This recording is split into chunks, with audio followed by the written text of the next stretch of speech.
Mēs esam uzsākuši jaunu sprediku ciklu, izmantojot Daniela Napera domas no grāmatas Dvēseles čukstētājs, Soul Whisperer.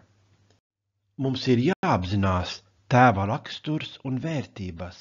Mums ir arī jāsaprot, ka Tēvs darbojās, rīkojās mūsu vidū. Dievs darbojās tagad, tavā dzīvē un apkārtnē, un mēs esam aicināti iesaistīties.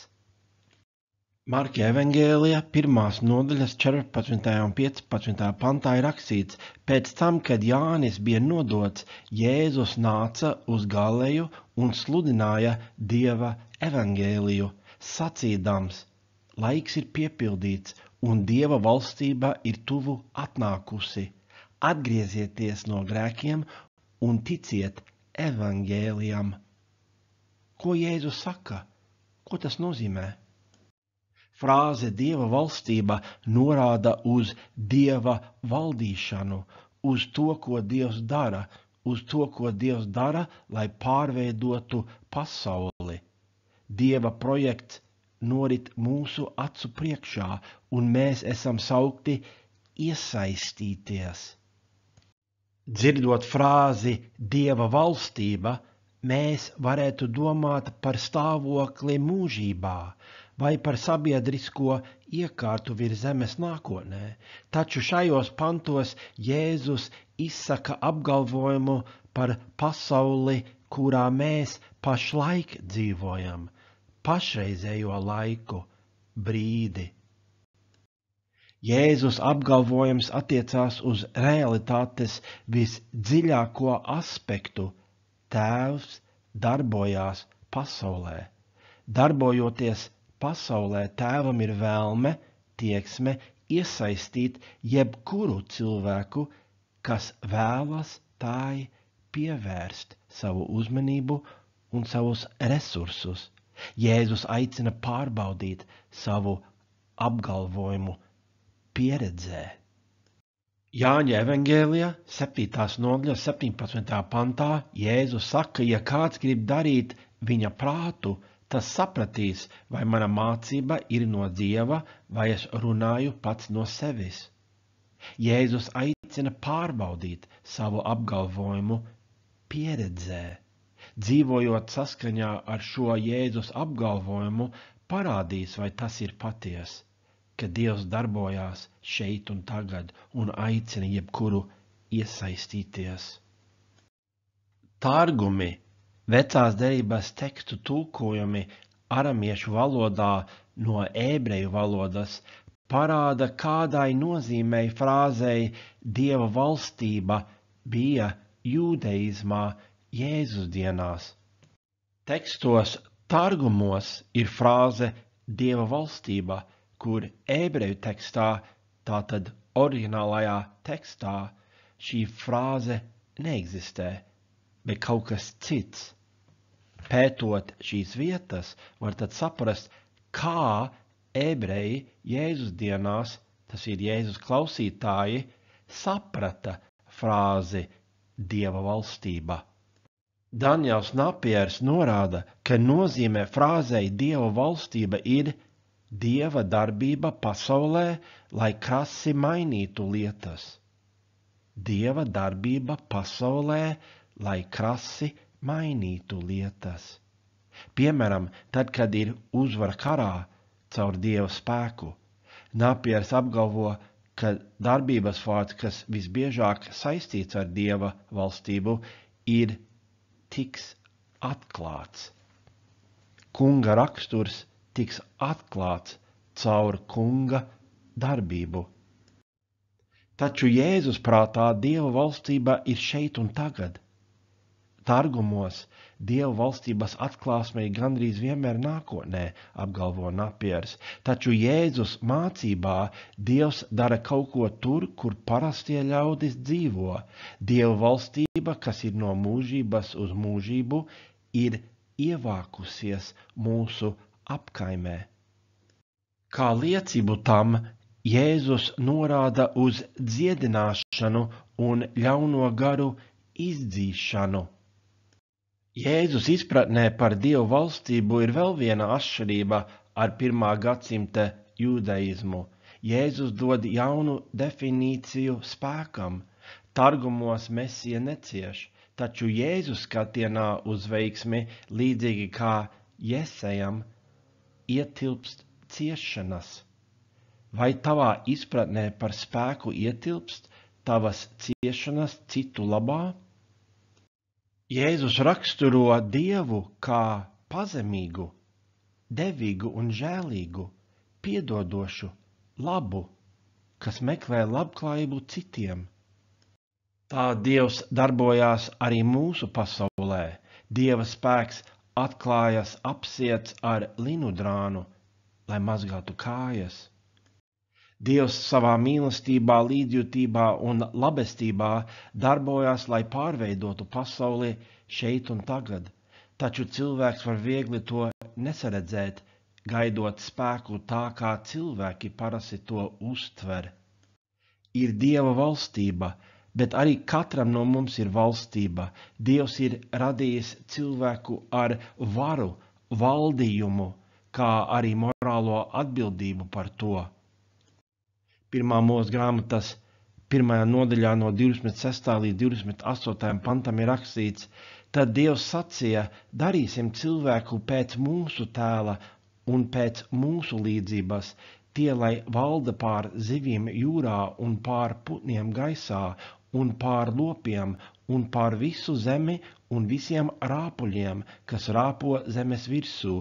Un Dievs radīja cilvēku pēc sava tēla, pēc Dieva tēla viņš to radīja, vīrieti un sievieti viņš radīja, un Dievs tos svētīja un sacīja uz tiem: augļojieties un vairojieties, piepildiet zemi un pakļaujiet sev to, un valdiet pār zivīm jūrā un putniem gaisā un katru dzīvu radījumu, kas rāpo pa zemi. Dievs ir radījis cilvēku ar varu, valdījumu, kā arī morālo atbildību par to. Tas ir viens veids, kā mēs līdzinamies Dievam. Kas ir cilvēks? Valdījums ir fundamentāla pieredze, kas mums visiem ir kā cilvēkiem. Mēs esam radīti ar valdījumu, ar impulsu, lai viss notiktu tā, kā mēs uzskatām par vajadzīgu. Tas ir cilvēkiem tik raksturīgs, ka mēs nevaram iedomāties cilvēku bez tā. Vai tu vari iedomāties, ka ejot pa dzīvi, tu neko nebūtu mainījies? Ir vārds vegetatīvs, kas starp citām lietām norāda uz to, ka cilvēks ir zaudējis valdījumu. Būt cilvēkam nozīmē, ka ir teikšana par kādu realitātes daļu, lielāku vai mazāku. Jaunpiedzimušajiem ir jāiemācās valdījumu pār savu miesu. Ar laiku valdījuma redzesloks paplašinās. Valdījums ir mūsu ikdienas pieredze, taču, kaut gan mēs ar to piedzimstam, valdījums nevienmēr izpaužas pareizajā veidā.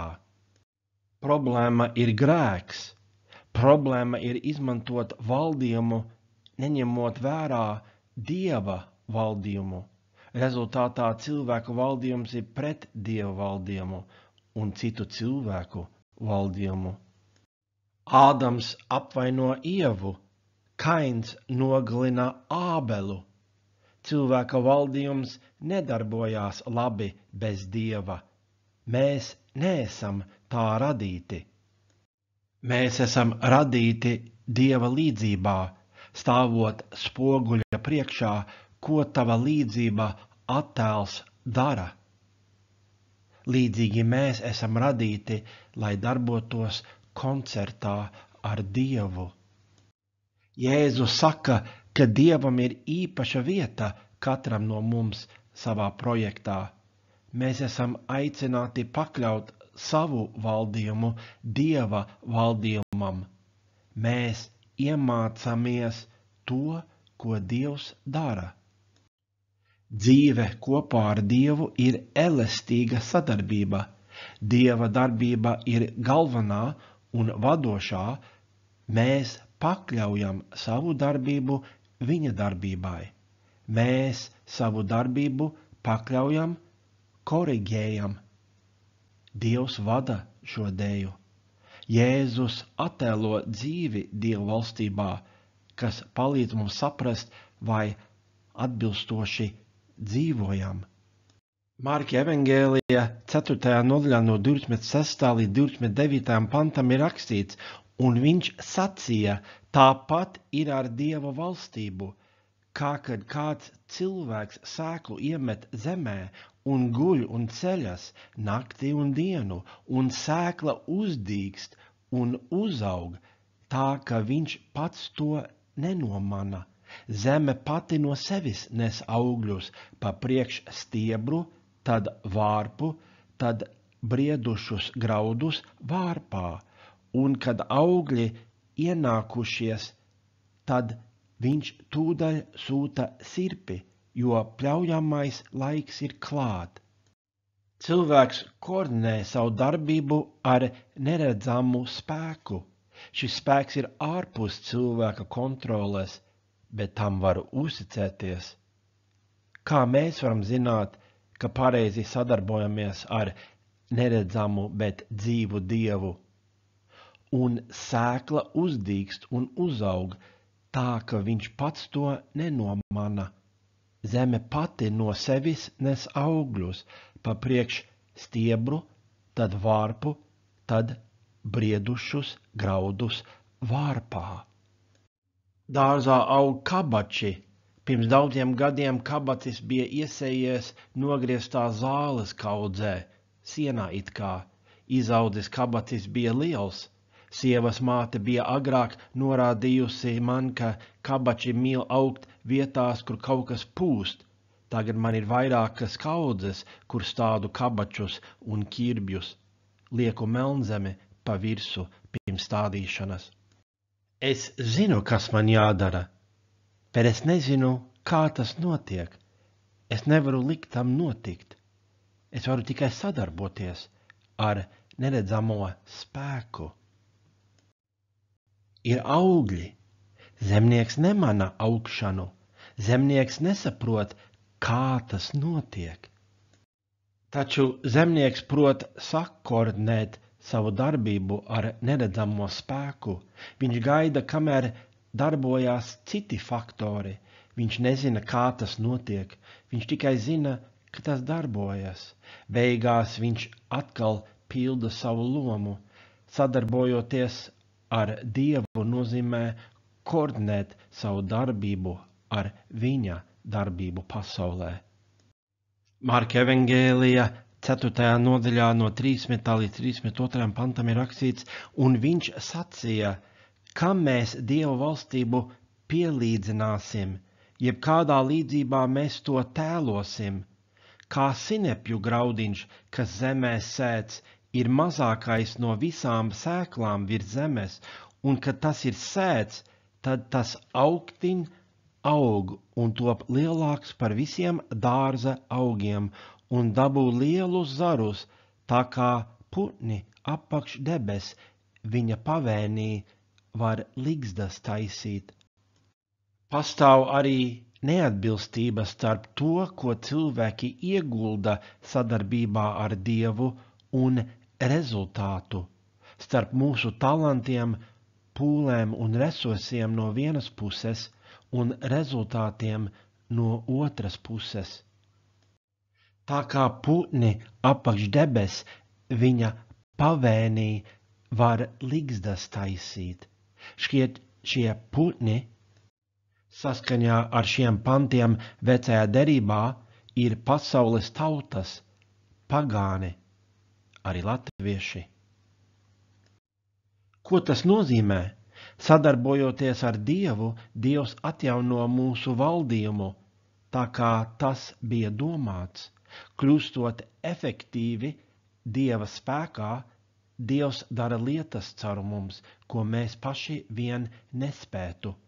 Sēklu sēšanas augļi daudzkārt pārspēj mūsu talantus. Un par tiem pagānu putniem iedomājies, ko tas nozīmētu Jēzus ebreju klausītājiem toreiz.